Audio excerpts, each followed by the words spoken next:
Welcome everybody to the daily recap for Chess 24, Game 2, World Championship, Magnus Carlsen against Sergey Karjakin. I'm Grandmaster Hansen. After yesterday's draw, Karjakin had white today, and let's see what he did. Start off with e4.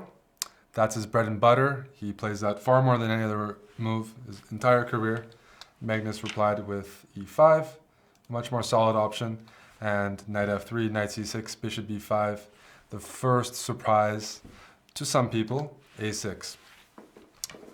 At World Championship level chess, knight f6 is extremely popular as well. The Berlin defense, very, very solid, still has a very good reputation. But a6 is something Magnus plays all the time as well, and he's just as comfortable, it seems. Bishop a4, knight f6, castle, bishop e7. So far, all mainline Spanish theory.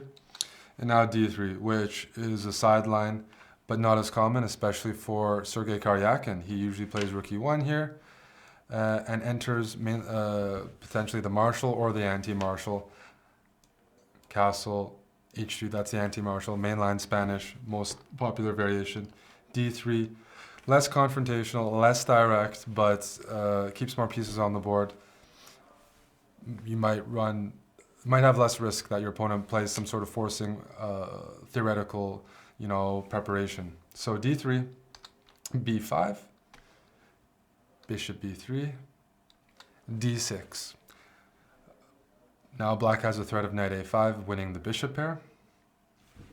So white plays a3. Giving that bishop space. c3 might be the other option if you want to tuck the bishop into c2. But a3, this line has been championed by none other than world number 2, Fabiano Caruana. He still plays it regularly.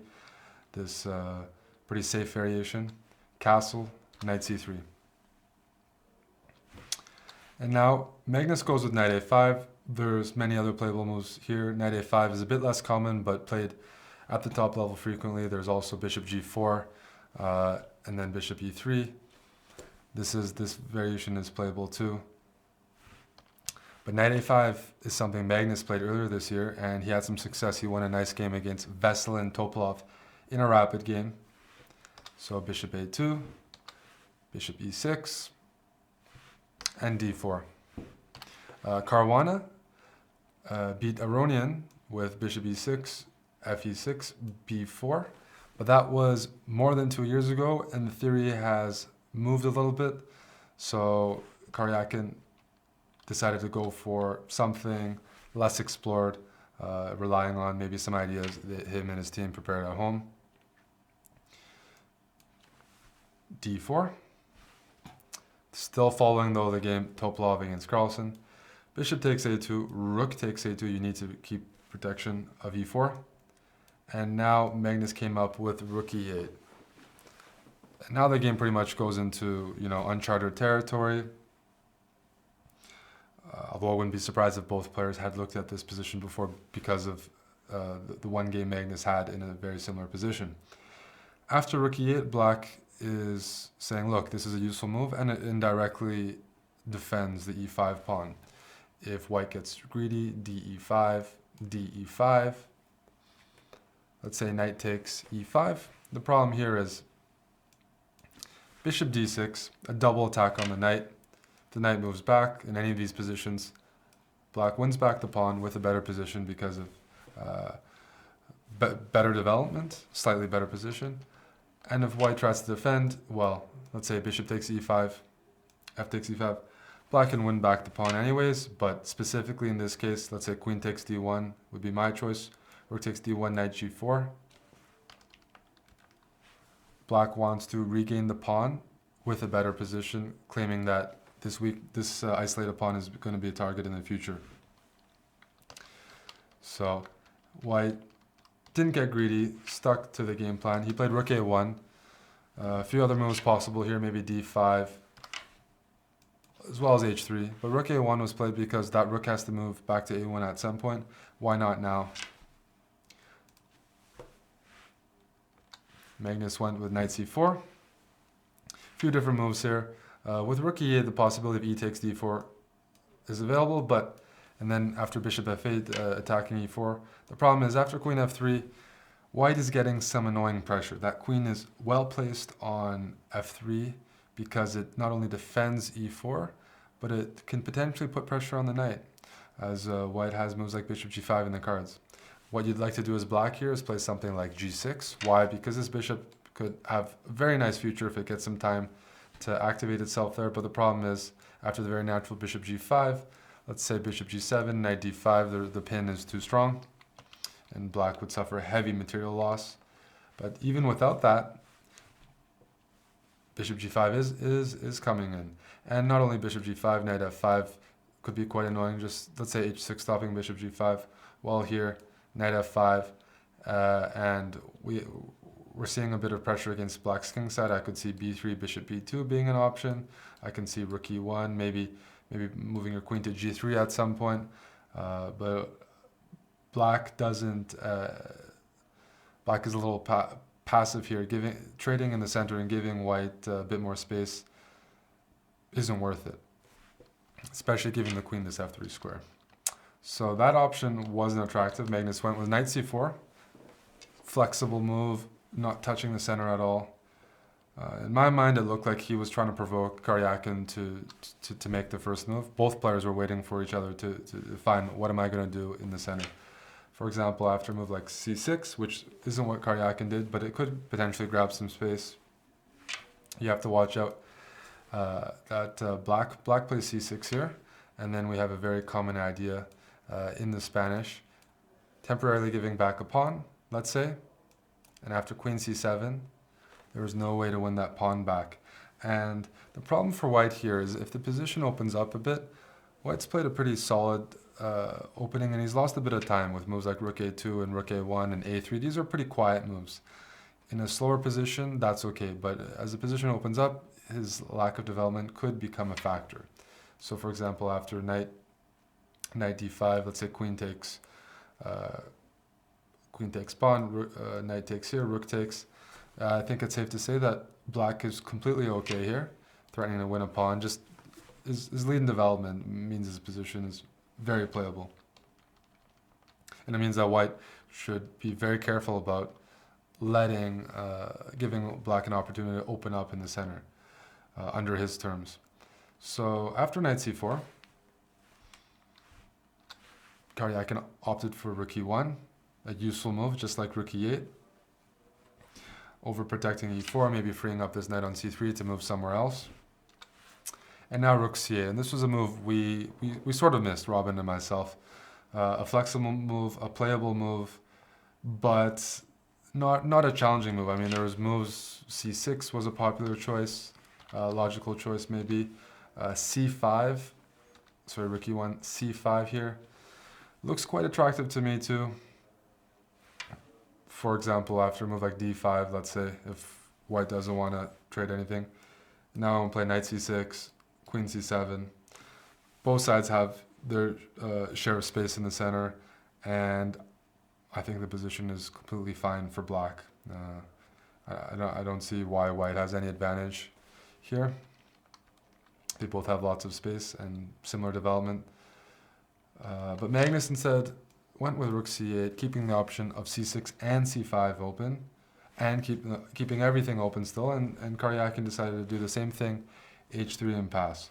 At any given point, white can always take here, but that does lead to a symmetrical structure that you're not going to be too happy with. Some sample lines. First of all, these positions, nothing symmetrical. And even pawn takes variations, you can't be greedy and look to try to win the pawn. For example, let's say b3. I play knight b6, and knight takes. Here, I'm going to do the same thing as before. Queen takes d1. Let's say rook takes d1 and bishop d6. And white is going to either lose the knight, lose the pawn back, or lose his pawn. And he's not going to keep the material edge, and then he's going to be behind in development. So it's nice for black that he can continue leaving that pawn en prise in some variations without any consequences. So after rook e1, rook c8, h3. A similar sort of move. It's a pass, but a useful one. Of course, it gives the king some space. Maybe in some variations like b3 and bishop e3, the knight can't harass the bishop. And it's still asking black to make a useful move as well. So h6 and b3.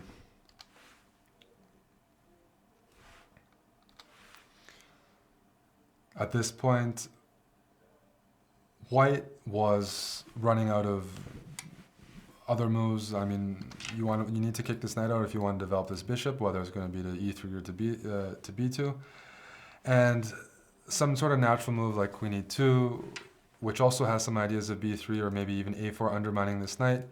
The problem is after a move like bishop to f8, you have to watch out. Now black might be threatening to take on d4 and play d5 and play and use the pin against white. So he first kicks out the knight. Knight b6, bishop b2. Clearly eyeing towards, you know, the center, and eventually you'd be very happy to get your knight into more dangerous squares like f5. But now Magnus plays bishop f8, as you don't want to give white the d4 square. You don't want to take. And now Karjakin decided to finally release the tension. In this position, there were some other options as well. We were looking at queen d3, with maybe the idea of rook a1, putting some more pressure and just trying to provoke. It's very important to try to provoke black into taking on d4, as otherwise it's quite symmetrical. It's hard to claim much of an edge. We want this bishop to be activated. But a move like c5 here is very annoying to deal with. First of all, after d5, we're not really restricting any of black's knights. We've blocked our own bishop. This is going to be very hard to break, this e5 pawn. And that bishop on b2 is just staring at a wall, essentially. And any sort of trade-off here shouldn't lead anywhere. Black has control over the d file, protects e5, controls d5, just looks very equal. So, I mean, the evaluation from beginning to right now has been very close to equal. Neither side budging at all. And that's why Karjakin finally went for d takes e5. Another variation that I believe I was looking at was d5. But after d5, c6. And it looks like in a trade-off here, let's just say dc6, rook c6, black really has his d5 square covered, and his c file seems to be a bit more useful than white's d file. This is really well protected, but black has the potential of tripling on the c file. Just an example, let's say queen d3, queen c7, and we're going to see some big issues here. The knight can't move very easily because c2 is hanging, and we're getting another rook behind. So playing d5 doesn't close the position, which is what white wants, as he's still trying to really finish development. So here, after bishop b2,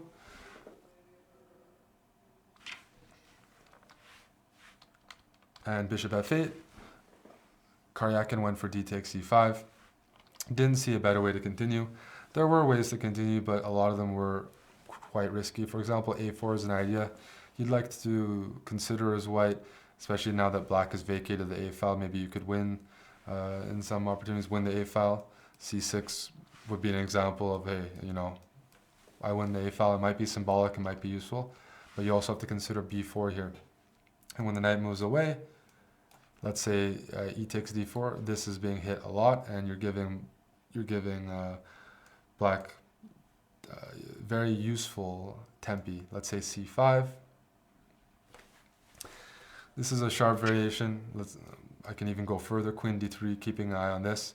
c4, and black seems to be getting way too much counterplay, way too much activity. This knight looks very artificial on a2.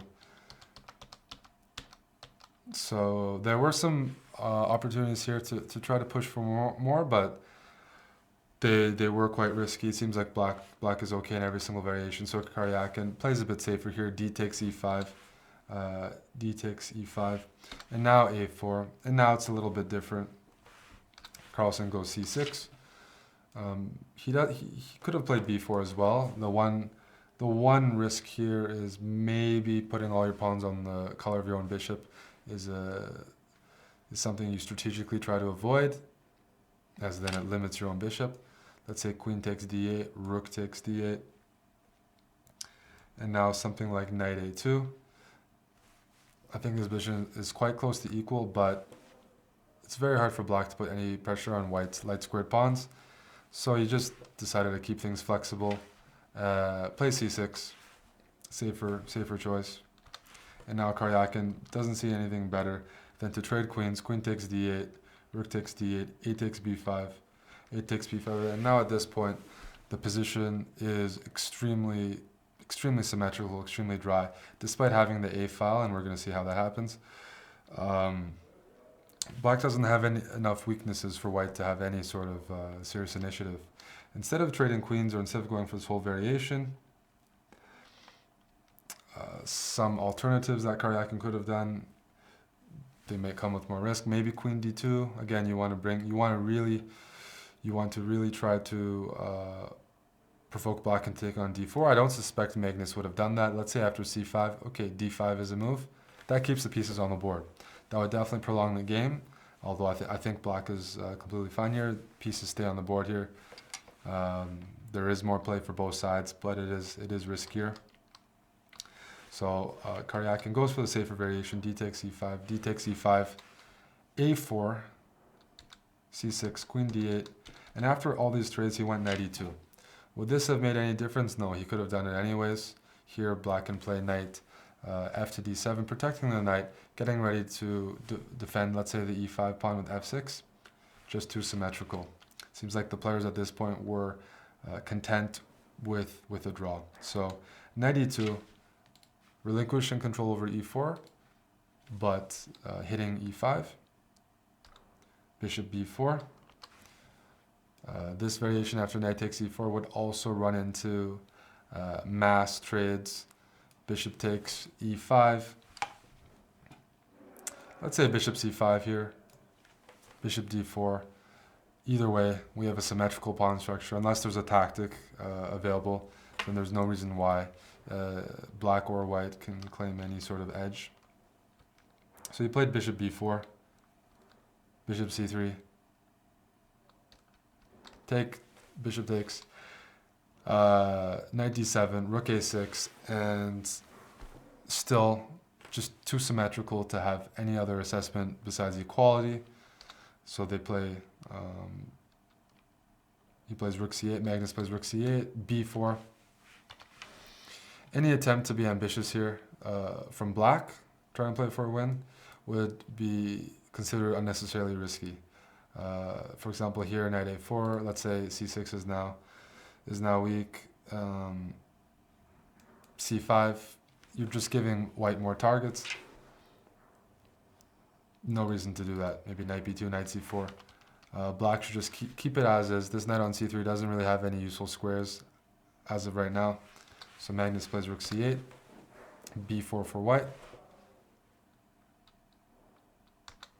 Stopping the knight from going to c5.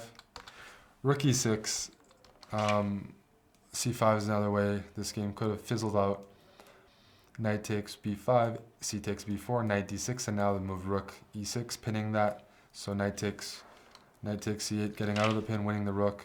And after rook takes a6, this, we've got 5 pawns each, and both sides have a weakness here. That looks totally fine for black. I slightly prefer black here, just because this knight is a little bit out of play. But instead, and so c5, c5 almost forces that. Instead, Magnus went with rook e6 first. After rook b1, he went c5. Well, rook takes e6, f e6. Not as nice of a pawn structure. Knight b5. C takes b4, rook c2. Knight d6. All of these lead to the same result here. The players just liquidated everything. Pawns are all on the same side. Queens are off. Now rook c1 check, king h2, rook c2, king g1. And the players repeated here, or agreed to a draw. Not the most interesting game at all. This was really a case where Magnus played a relatively rare line for his standards, and Karjakin did not come up with any advantage at all, and did this, couldn't figure out how to even prolong the game, how to keep the pieces on the board. So it seemed like both players were okay with the result of draw with black for Magnus, and Sergey not taking any risk there. But yeah, a well played, very solid game. However, neither player really missed anything unless they were willing to take serious chances. If I was playing white or Robin, there was a couple moments where you could have considered, black could have considered c5 in any of these positions, trying to really directly challenge white.